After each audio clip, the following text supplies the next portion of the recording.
বলরামবাবু দক্ষিণেশ্বর যাইয়া পর্যন্ত প্রতি বৎসর রথের সময় ঠাকুরকে বাটিতে লইয়া আসেন। বাগবাজার রামাকান্ত বসু স্ট্রিটে তাহার বাটি, অথবা তাহার ভ্রাতা কটকের প্রসিদ্ধ উকিল রায় হরিবল্লভ বসু বাহাদুরের বাটি। বলরামবাবু তাহার ভ্রাতার বাটিতেই থাকেন। বাটির নাম্বার 57। এই 57 নম্বর রামাকান্ত বসু স্ট্রিট বাটিতে ঠাকুরের যে কতবার শুভাগমন হইয়াছে তাহা বলা যায় না।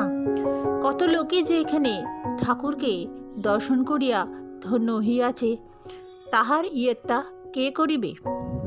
দক্ষিণেশ্বরে কালীবাটিকে ঠাকুর কখনো কখনো রহস্য করিয়া মা কালীর কেল্লা বলিয়া নির্দেশ করিতেন। কলকাতার বসুপাড়ার এই বাটিটিকে তাহার দ্বিতীয় কেল্লা বলিয়া নির্দেশ করিলে অত্যুক্তি হইবে না। ঠাকুর বলিতেন, বলরামের পরিবার একই সূত্রে বাঁধা।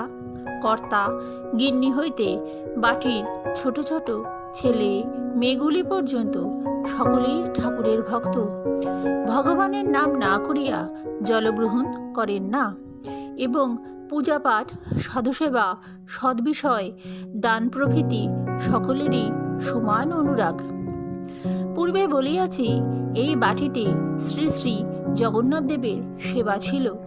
কাজেই রথের সময় রথ টানা হইত, কিন্তু সকলই ভক্তির ব্যাপার। বাইরের আড়ম্বর কিছুই নাই।